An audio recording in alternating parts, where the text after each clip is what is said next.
Hello दोस्तों, तो एक बार फिर से स्वागत है आपका यूट्यूब चैनल एमपी क्लासेज में। इस वीडियो में हम लोग चर्चा करने वाले हैं संधि के बारे में। तो यह वीडियो संधि टॉपिक पर आधारित है। तो हम लोग चर्चा करने वाले हैं संधि के बारे में कि संधि क्या होता है, संधि में क्या क्या पढ़ना है। चलिए, जिससे संधि के नाम से ही पता चलता है कि संधि मतलब होता है मिलाना। जैसे दो व्यक्तियों के बीच में संधि होता है, समझौता होता है, या दो देशों के बीच में समझौता होता है, वही संधि कहलाता है। लेकिन हम लोग इस वीडियो में हम लोग पढ़ेंगे कि संधि जो है यहाँ पर वर्णों का पढ़ेंगे। वर्णों के बीच में समझौता किस प्रकार से होता है, किस प्रकार से वर्णों का संधि होता है और किस प्रकार से वर्णों का संधि विच्छेद होता है, ये दोनों पढ़ेंगे हम लोग। मतलब संधि और संधि विच्छेद ये दो नियम हैं और दोनों नियम एक दूसरे के बिल्कुल ही विपरीत होते हैं। संधि का नियम संधि विच्छेद के बिल्कुल ठीक उल्टा होता है और संधि विच्छेद का जो नियम है संधि के उल्टा होता है। चलिए देखते हैं वीडियो में। तो वीडियो को शुरू करने से पहले अगर आप हमारे चैनल पर पहली बार हैं तो कृपया चैनल को सब्सक्राइब करें, लाइक करें और अपने दोस्तों के पास शेयर करें और बेल आइकन को भी प्रेस करें ताकि जो भी हम वीडियो नया अपलोड करते हैं उसका नोटिफिकेशन सबसे पहले आपके पास पहुँचे। चलिए, तो बिना देरी करे हुए वीडियो शुरू करते हैं। देखिए, संधि का पहले परिभाषा दिया है कि संधि क्या होता है। दो वर्णों के मेल से जो विकार उत्पन्न हो उसे संधि कहते हैं। यहाँ पर ध्यान रखिए कि यहाँ पर साफ साफ दिया गया कि दो वर्णों के मेल से जब भी संधि होगा तो दो वर्ण मिलेगा और जो विकार उत्पन्न होगा उसे संधि कहते हैं। तब देखिए यहाँ पर एक शब्द आया विकार। विकार होता क्या है? तो विकार मतलब होता है परिवर्तन। तो जब दो वर्ण मिलेगा और उसमें विकार उत्पन्न होगा मतलब परिवर्तन होगा तभी उसको हम संधि कहेंगे, अन्यथा संधि नहीं कहेंगे। जैसे मान लीजिए परम जोड़ ईश्वर मिलकर बना है परमेश्वर। तो अब देखिए कि यहाँ पर कि जो वर्ण है कौन कौन सा वर्ण मिला है, जो संधि हुआ है ये जैसे शब्द है परम। परम में क्या है? म, धन चिन्ह से पहले म आ रहा है मतलब इसमें अ आ रहा है, फिर उसके बाद धन चिन्ह के बाद ई आ रहा है। तो दोनों मिलकर क्या बना है? ए परमेश्वर। म पर ए लग गया मतलब दोनों मिलकर बन गया ए। तो यहाँ पर देखिए आपके सामने स्पष्ट रूप से दिखाई दे रहा है कि अ और ई मिलकर बन गया ए। मतलब यहाँ पर क्या हुआ है? विकार उत्पन्न हुआ है, परिवर्तन हुआ है। तो इसे संधि कह सकते हैं क्योंकि यहाँ पर परिवर्तन हुआ है, वर्ण मिल करके दो वर्ण मिला है और एक तीसरा वर्ण बन गया, तो ये हो गया संधि क्योंकि यहाँ पर विकार उत्पन्न हुआ है। तो अब देखिए दिया है कि संधि के तीन भेद हैं। पहला संधि स्वर संधि, दूसरा व्यंजन संधि, तीसरा विसर्ग संधि। तो बारी बारी से हम लोग पढ़ेंगे तीनों संधि के बारे में। चलिए देखते हैं। पहला स्वर संधि, ये तो क्लियर हो गया। दूसरा है दूसरा का है अब आ गया स्वर संधि। संधि का भेद में पहला भेद है स्वर संधि। स्वर संधि किसे कहते हैं? स्वर संधि की परिभाषा दिया है कि स्वर वर्णों के मेल से स्वर वर्ण में जो विकार उत्पन्न हो उसे स्वर संधि कहते हैं। तो देखिए यहाँ पर साफ साफ लिखा गया है कि स्वर वर्णों के मेल से स्वर वर्ण में जो विकार उत्पन्न हो, मतलब स्वर वर्ण मिलेगा और विकार भी उत्पन्न होगा स्वर वर्ण में ही। मतलब कि दो स्वर वर्ण, जैसे अभी हम लोग पीछे पढ़े संधि का उदाहरण में कि अ और ई मिलकर क्या बना है? तो अ और ई मिलकर बन गया ए। अब यहाँ देखिए ध्यान देने वाली बात है, अ स्वर वर्ण है, ई स्वर वर्ण है और दोनों मिलकर बन गया है ए। ये भी स्वर वर्ण है, मतलब स्वर स्वर मिल करके स्वर में परिवर्तन हुआ। इसको क्या कहेंगे? स्वर संधि कहेंगे। किस संधि का उदाहरण है? तो स्वर संधि का उदाहरण है। यही ध्यान रखना है, इसमें दिया भी है कि स्वर वर्णों के मेल से स्वर वर्ण में जो विकार उत्पन्न हो उसे स्वर संधि कहते हैं। जैसे देखिए यहाँ पर एग्जाम्पल में भी दिया है महाजोड़ ईस।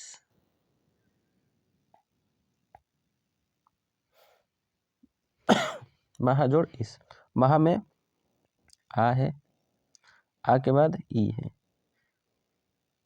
पहले यहाँ समझ लीजिए, महा जोड़ इस मिलकर का बना महेश, इसमें नया वर्ण क्या आया है तो ए आया, ह पर ए आया है, तो यहाँ ए में परिवर्तन हुआ है, आ और ए मिलकर ए बना है। तो यहाँ भी परिवर्तन हो रहा है, स्वर स्वर, आ भी स्वर है, बड़ी भी स्वर है, तो दोनों मिलकर क्या बन गया, ए बन गया। तो जो बना है विकार जो उत्पन्न हुआ है ये भी स्वर ही है, इसी को बोलेंगे स्वर संधि। क्लियर हो गया। एक और यहाँ प्रश्न उठ सकता है कि आ और ई मिलकर कौन सा नया वर्ण बनता है, तो ऐसा प्रश्न पूछता है, इसको भी ध्यान रखना है। तो आ और ई मिलकर ए बनता है। क्लियर। चलिए आगे देखते हैं। स्वर संधि के 5 भेद हैं। पहला है दीर्घ स्वर संधि, दूसरा गुण स्वर संधि, तीसरा वृद्ध स्वर संधि, तीसरा यण स्वर संधि, पांचवा अयादि स्वर संधि। तो यह स्वर संधि के 5 भेद हैं। तो अब इनमें से हम लोग पढ़ेंगे बारी बारी से 5 भेद को। तो पहले है दीर्घ स्वर संधि। चलिए देखते हैं दीर्घ स्वर संधि किसे कहते हैं। चलिए देखिए आपके सामने है स्क्रीन पर दीर्घ स्वर संधि। दीर्घ स्वर संधि किसे कहते हैं, देखिए यहाँ पर दिया है दीर्घ स्वर संधि का कुछ डिफिनीशन भी दिया है और उसमें कुछ वर्ण को तोड़कर अलग अलग भी लिखा है। तो परिभाषा क्या है कि दो समान स्वर मिलकर एक दीर्घ हो जाते हैं। दो समान स्वर रहेगा और दोनों को जब मिलाएंगे तो एक दीर्घ बनता है। तो आपको ये ध्यान रखना है कि दीर्घ दीर्घ क्या होता है।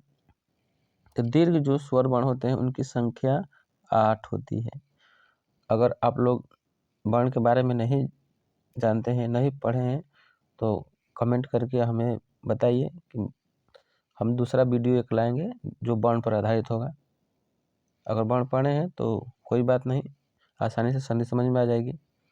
तो देखिए यहाँ पर लिखा है कि दो समान स्वर मिलकर एक दीर्घ हो जाते हैं।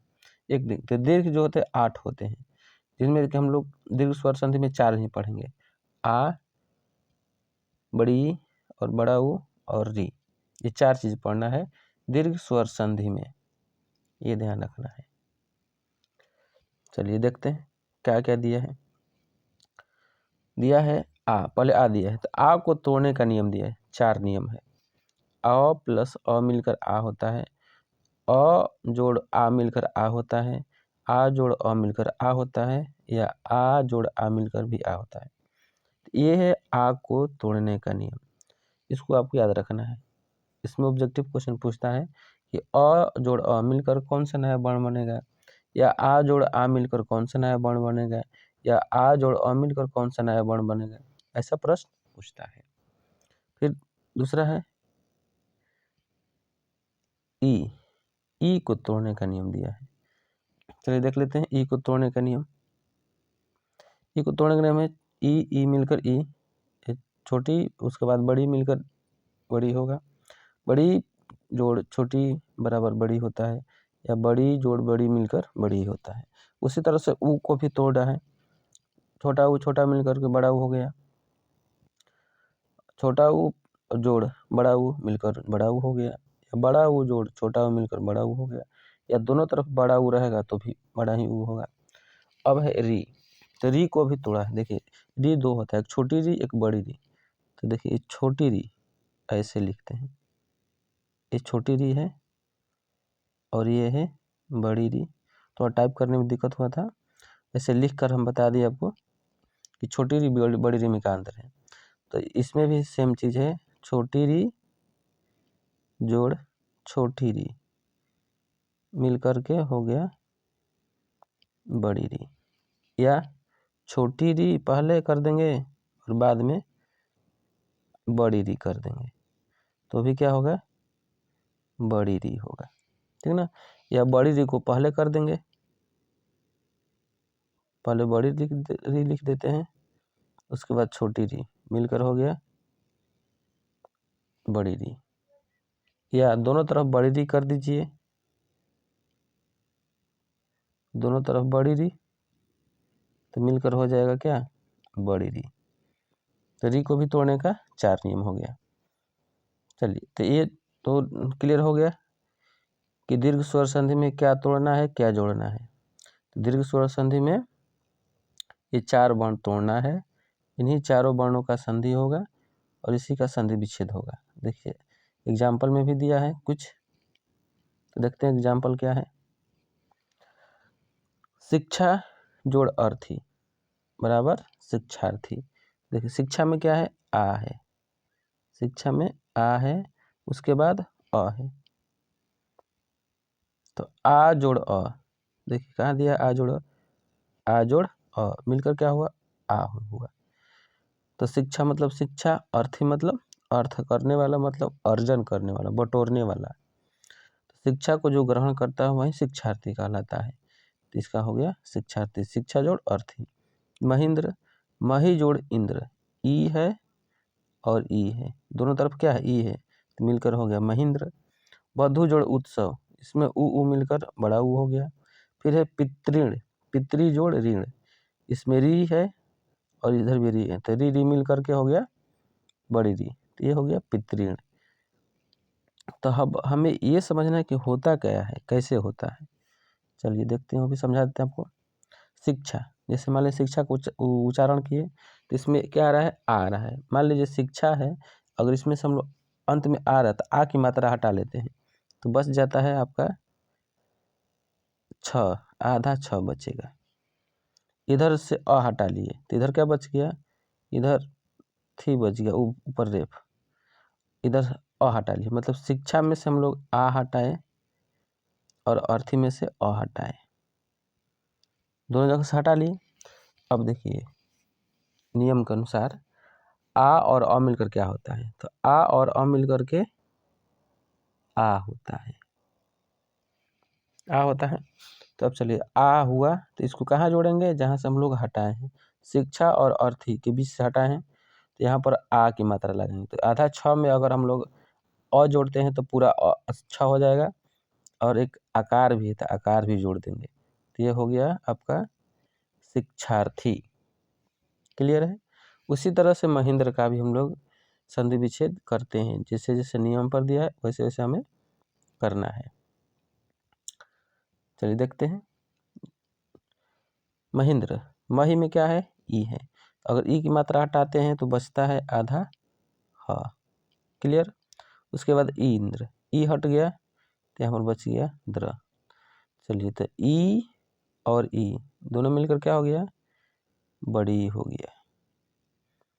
तो बड़ी हो गया तो इसमें आधा ह में अगर बड़ी जोड़ते हैं तो हो जाएगा महीन, जो बिंदु है अनुसार इसको भी लिख देंगे तो हो गया महेंद्र। क्लियर। उसी तरह से बधुत्सव का बनाएंगे, बधुत्सव का संधि विच्छेद करेंगे तो बधु में क्या है, ऊ की मात्रा है, तो पहले बधु अगर लिखते हैं तो बच जाता है क्या, आधा ध बच जाएगा, क्योंकि ऊ की मात्रा हटा लेते हैं, ऊ की मात्रा हट गया, यहाँ पर हो गया उत्सव, तो उत्सव में से ऊ हटा देंगे, बच जाएगा आधा त स व। चलिए ऊ मिलकर हो गया बड़ा ऊ, तो बड़ा ऊ कहाँ जोड़ेंगे, ध में, तो ये हो जाएगा ऐसे बधुत्सव। ये भी क्लियर हो गया। अगला है पितृण, पितृण में देखिए पितृ में री है, तो री हटेगा तो आधा तो बचेगा और ये हो जाएगा री। उसके बाद ऋण, ऋण में से अगर री के हटाते हैं तो बच जाता है अड़ा, तो री री मिलकर क्या हो जाएगा, बड़ी री हो जाएगा। बड़ी री की मात्रा लगाएंगे तो ऐसे लिख देंगे पितृण, हो गया पितृण। ऐसे भी लिख सकते हैं पितृण को। तो इस तरह से हम लोग संधि के नियम पढ़ करके अलग अलग वर्णों को तोड़ सकते हैं। यहाँ से प्रश्न हमेशा पूछता है परीक्षा में, तो आप लोगों को याद रखना है संधि और संधि विच्छेद का नियम। देखिए आ को तोड़ने का भी नियम है, ई को तोड़ने का नियम, ऊ को, री को, ऐसे सबका 4-4 नियम है। तो 16 ऑब्जेक्टिव क्वेश्चन तो ऐसे ही बन गया, और बाकी जो संधि करें, संधि विच्छेद करें, इससे भी प्रश्न पूछता है। तो ये रहा कुछ संधि पर आधारित प्रश्न। अगले वीडियो में हम लोग पढ़ेंगे स्वर संधि का दूसरा भेद, जिसका नाम है गुण स्वर संधि। गुण स्वर संधि पढ़ेंगे अगले वीडियो में, तो हम आप लोगों के लिए लेकर आएंगे गुण स्वर संधि का दूसरा वीडियो को अंत तक देखने के लिए बहुत बहुत धन्यवाद। अगर चैनल को सब्सक्राइब नहीं किए हैं तो जल्दी से सब्सक्राइब कर लीजिए और बेल आइकन दबाना न भूलें, ताकि जो भी हम वीडियो अपलोड करते हैं उसका नोटिफिकेशन सबसे पहले आपके पास पहुँचे। चलिए, तब तक के लिए बहुत बहुत धन्यवाद। मिलते हैं अगले वीडियो में।